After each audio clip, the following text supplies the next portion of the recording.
Hey everybody, it's Leslie Tagorda, your brand astrologer and designer here to talk about all things Virgo. All right, so even if you don't have any planets in Virgo, that doesn't mean that you don't have this analytical, efficient energy in your chart. Today, we're going to be talking all things Virgo. We're going to be talking about the archetype in Virgo and how you can cultivate that in your business for more efficiency and organization. We'll be looking at Virgo on the cusps. So, like I was saying, even if you don't have any planets in Virgo, you have Virgo ruling something in your chart. I'll also give you a little snapshot of Virgo by each of the planetary energies, and then we will look at the astrology of the week of August 23rd to August 29th. Holy smokes, we are almost in September.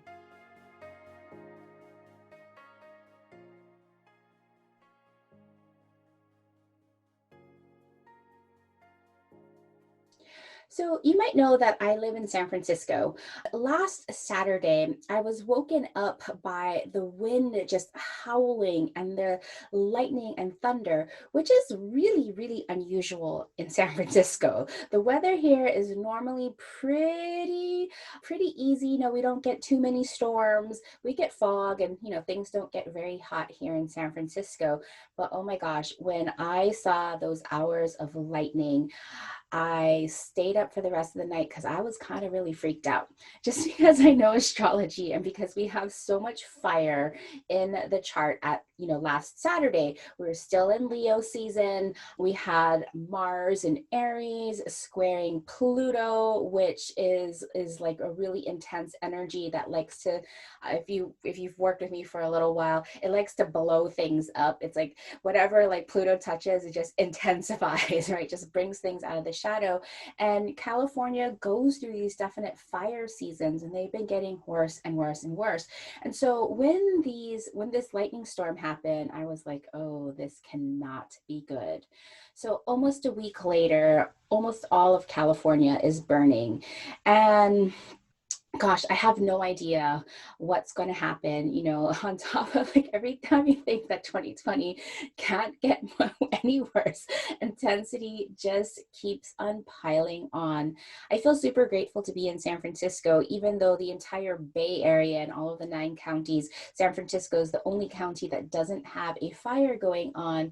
But, when we think about this in terms of Virgo season, the reason why I'm telling you this story is that back before colonial times, when the land was really being stewarded by Native Americans, the Native Americans in this area used to cultivate managed burns because that they knew that the redwoods and the great sequoias in this area actually needed fire to help them reproduce, right? So fire was actually used as a tool and a tool for land management, right? The same people would be looking at this time of year during Virgo season, looking at their crops, understanding what needed to be harvested, what needed to be saved for the seeds for the next season, what needed to be preserved, and really managing their food supply and managing the land. Guess what? I would say that these people that would be doing all of this diagnoses, all of these analysis and making recommendations about the land, I can bet you they had some kind of Virgo archetype in them. I want to talk a little bit about Virgo archetype, right? As I mentioned earlier, we all have Virgo in our charts somewhere, right? So we all have part of this. If we think about Virgo, if you can take away one thing that you need to know about Virgo, it is about wholeness. And if we think about our astrological charts, it's a circle and it has 12 different parts of the circle and it represents the whole entity. So of course we have Virgo in our charts, and it's a really good thing because we need this energy. So let me tell you about this energy. First of all, Virgo is the earth element. Earth and water are both the receptive element. So we can think of these, if you want to think about, dualities, we can think of this as the feminine or the yin elements, right? So Earth is a manifester. It likes to create, it likes to build, it is embodied, right? And the quality of Virgo is mutable, meaning it's a transition into the next season. So, for example, if you heard me talking for a little while, you know that the cardinal signs are the beginning of the seasons. They like to start things. And then the fixed signs are in the middle of the season where we're in the deep into that season. Well, the mutable sign now can kind of see it's the changing of the season. It can see the past, but it's also looking into the future. So it's really, when we think about the mutable quality, it's about going with the flow because it can see all of the different options that are available. And Virgo is also the ruler of the sixth house in our charts. Virgo's planetary ruler is Mercury. So just like Gemini, the air sign, Gemini and Virgo are ruled by Mercury. But we know that Virgo is an earth sign. And so earlier, when I was telling the story about the land managers, if you think about it, first Gemini, right? Mercury, when we think about the process of Mercury, about the ability to think about things and process information, it goes through Gemini first, right? It's all logical in the head, thinking about it, talking about it. But then it takes Virgo to embody it, right? It brings us back to that first example that I was talking about, land management, the original definition of Virgo. Now, also, I mentioned earlier that Virgo rules the sixth house. You may not have Virgo on your sixth house cusp. You might have, like for me, I have Sagittarius on my sixth house cusp. But any planets that end up in your sixth house have some Virgo qualities. This place where you want to bring wholeness, want to bring healing. And in the sixth house, it is so important in our business because sixth house represents efficiency. Sixth house represents the day-to-day habits, right, that promote our well-being, not only in our life, but in our business. Because our business isn't about putting in a lot of time in just short spurts. It's about the day-to-day operations and routines and systems and automations that we have in place that allow us to do more because we either delegate or outsource or have our employees. All of those parts of our business is ruled by the sixth house, which is in the domain of Virgo. So when we put these things together, our earthy, immutable sign, the Virgo, is the perfect diagnostician, right? Sometimes, we could think of this as like the analytical. We've definitely heard about the really amazing ability for Virgos to analyze.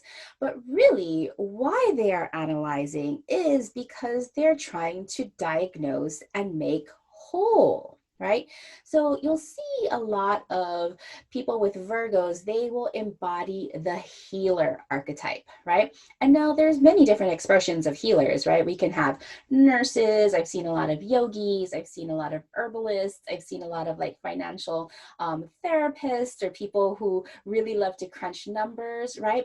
In a way, these Virgo archetypes are healing, right? Healing people, healing bodies, healing businesses, healing whatever through their ability to analyze all of the information that's out there, come to their conclusion, and then give a prescription or a diagnosis of what to do next. At its highest vibration, Virgos love to embrace their expertise and grow into being whole, being healthy, being of service, being well, helping heal others, helping to be more efficient, more organized, focusing on a routine and a daily procedure. It's really, really wonderful when we can move into these high vibration qualities of Virgo. And you can see how we all need these things in our lives and our businesses. Now, Virgos, of course, can get really, really, really stuck.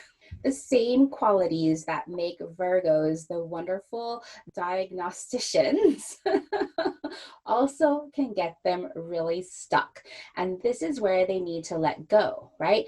Because on one side, this ability and this desire to serve others, the dark side of that is martyrdom, right? They get into this place of just service, service, service, service, that they forget to take care of themselves. When we think of this like well-being and healing and wholeness, of course, there is a dark side to that as well, right? Based in perfectionism and needing to have a perfect body, or really finding, poking holes into everything and creating illnesses where there might not be any. Same with like efficiency and being able to analyze things. Sometimes we can get stuck in this ability of trying to find a perfect solution, but you know what? There is no such thing as a perfect solution.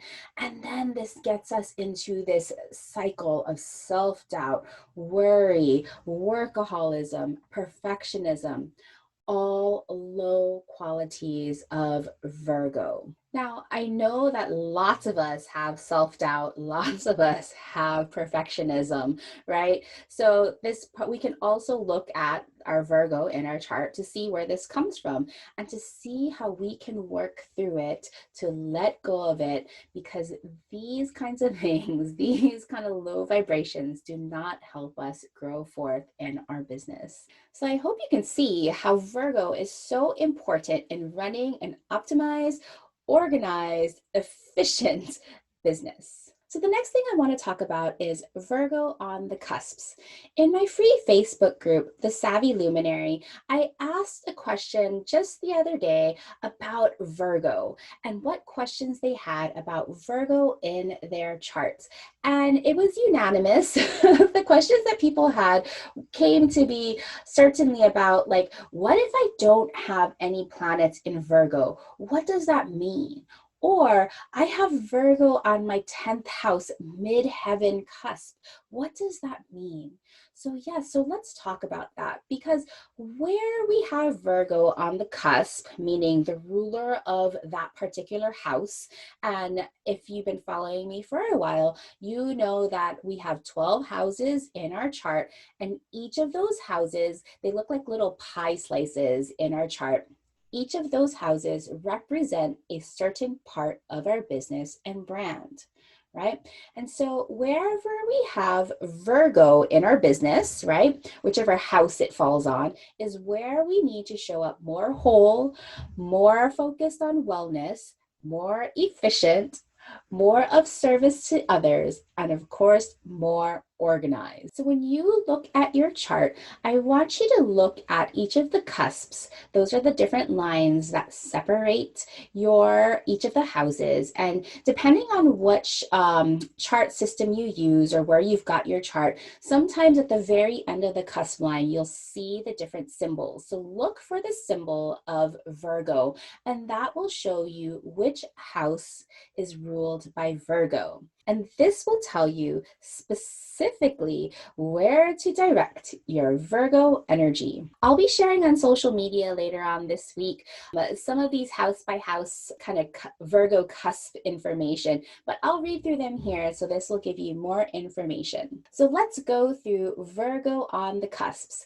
and be sure to follow me on social media, either in my free Facebook group, The Savvy Luminary, or on Instagram at New Moon Creative Co, all one word, and I'll be posting more graphics about Virgo energy and Virgo on the cusps. As I mentioned earlier, wherever you have Virgo is where you are being asked to show up more organized and of service.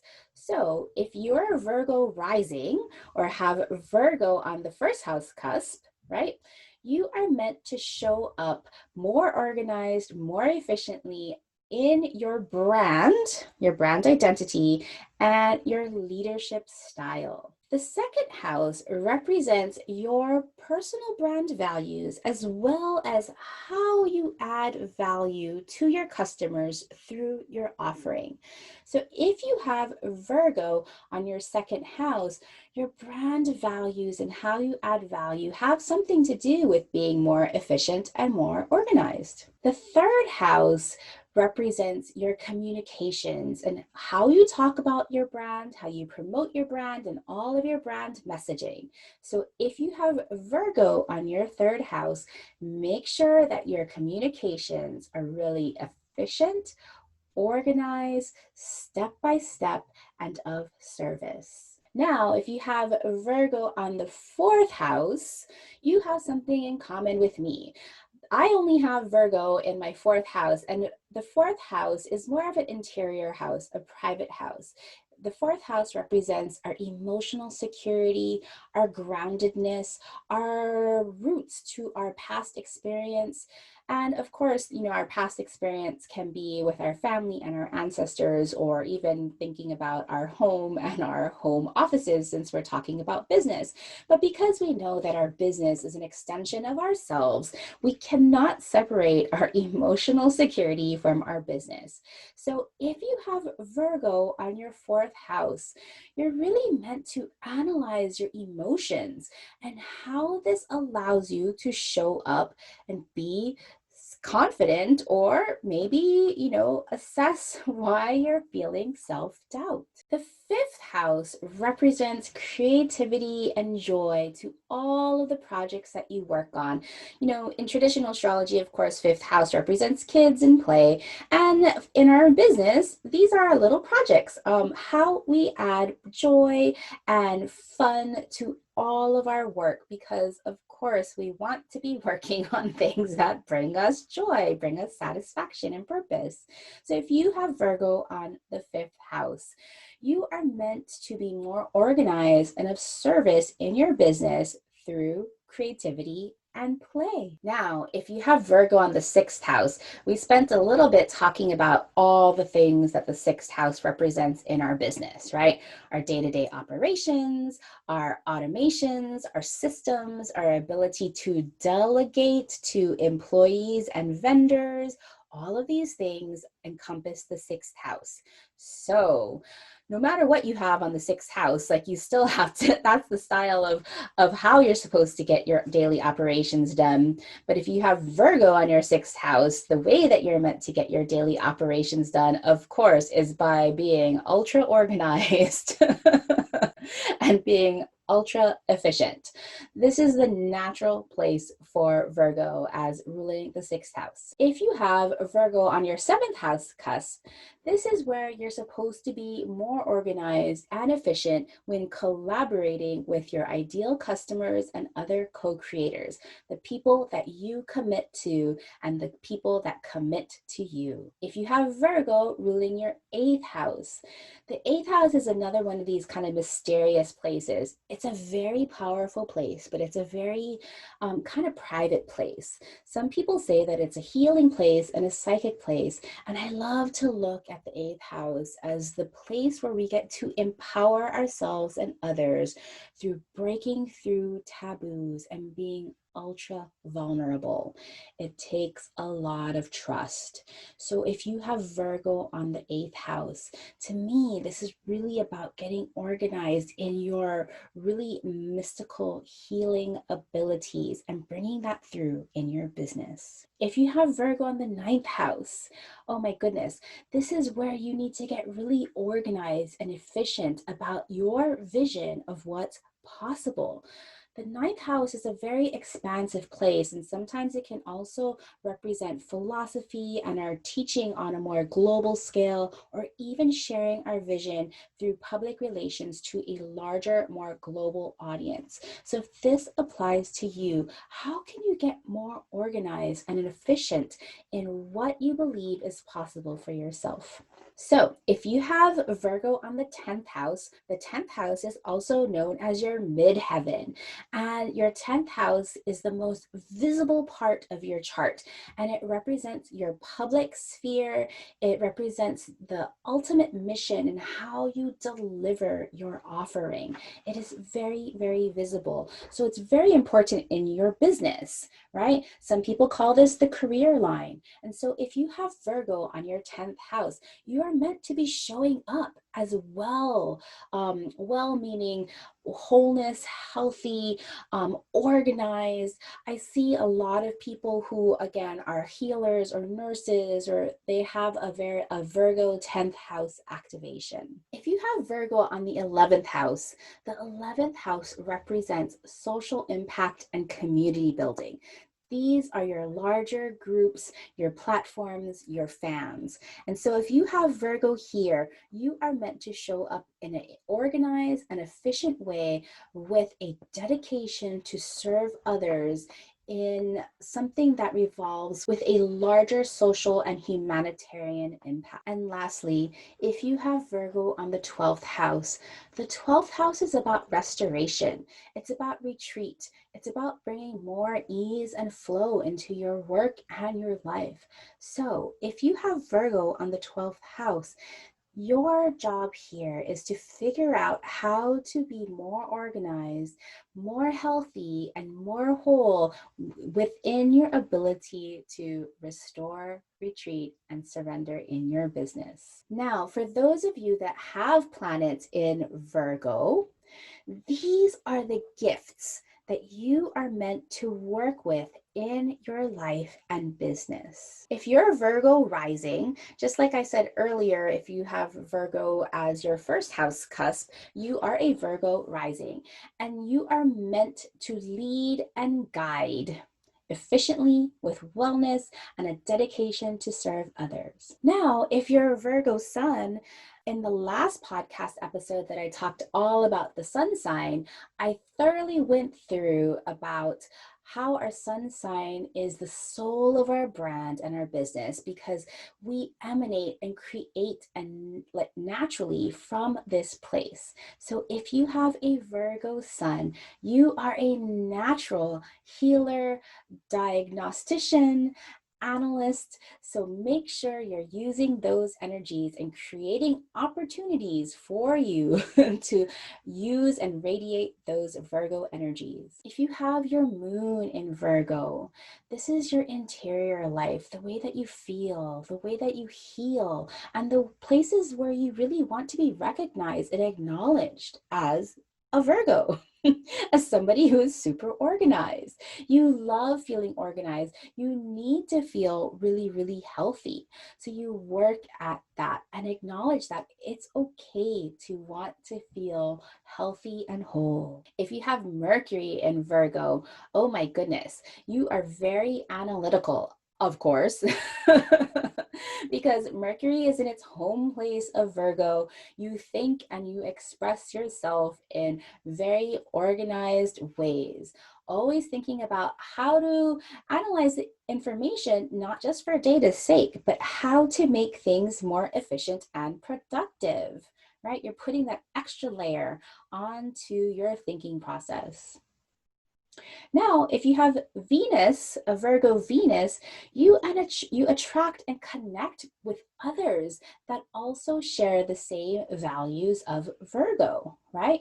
You value healing, you value health, and you love surrounding yourself with others that have those same values. Now, if you have Mars in Virgo, the Virgo concepts motivate and energize you, right? So you get really excited thinking about being more efficient. You get really excited about thinking about, how do I analyze things? How do I get things to be more organized, right? How do I improve the day-to-day operation so I can get even more things done? Now, if you have a Jupiter Virgo, this is your place to expand and believe. Now, one of these things that, Jupiter does, it wants to expand and it wants to believe. And this is one of the places that actually can get kind of stuck, right? Because if you're not really secure and you're getting yourself stuck into self-doubt and perfectionism, right? Jupiter is just going to expand that. So if you have a Virgo Jupiter, it's really important for you to stay on the top of that wave, the highest part of the expression of, being a service to others without going so far as being a martyrdom, right? So Jupiter, you want to make sure that you're working with the highest expression of Virgo, because you are here to expand and believe your efficiency, your organizational skills and your ability to heal businesses, people, organizations. Now, if you have Saturn in Virgo, oh my goodness, you build and you create structures for wholeness and healing. I love that so much. All right. So, for people with Uranus in Virgo, because Uranus moves so slowly, it's really, really far out there. This is a generational planet, right? So, if you were born sometime in the 60s, you may have Uranus in Virgo. And Uranus's call to action is I innovate and individuate. Right? So if we apply the Virgo aspect on this, we're talking about people who innovate and individuate wellness, service to others, and efficiency. All right. And for those of you that might have Virgo and Neptune, you were born, this is another generational one because Neptune takes a really, really long time to circle the zodiac. And so the last time Neptune was in Virgo was in 1929 to 1942. So if I have any listeners to this podcast that were born between then, please let me know because I would love to chat with you about your experience with Neptune in Virgo. Neptune is our energy that brings in a more flow and more inspiration. So I'm curious to know how ease was created with efficiency and wellness and the dedication to serve others. Because during those times, were really hard times for most people. We had the Great Depression, we had some other really difficult things. So I'm curious to know the experience for people that were born during Neptune in Virgo. All right. Well, until next week, I hope you have a fantastic Virgo season. Hop on over to the Savvy Luminary, my free Facebook group, or schedule an Astrobrand reading with me. You can find them at thesavvyluminary.com/Astrobrand, or head on over to patreon.com/The Savvy Luminary to get access to new moon worksheets, your astrology calendar, as well as other trainings and goodies. Talk to you soon. Mahalo for listening to this brand new podcast. If you enjoyed learning about astrology for entrepreneurs, help me spread the word by sharing this podcast with your business besties, and hop over to The Savvy Luminary for links to episode notes and our free Facebook community where you can send me questions about astrology or branding, as well as connect with other like-minded businesses.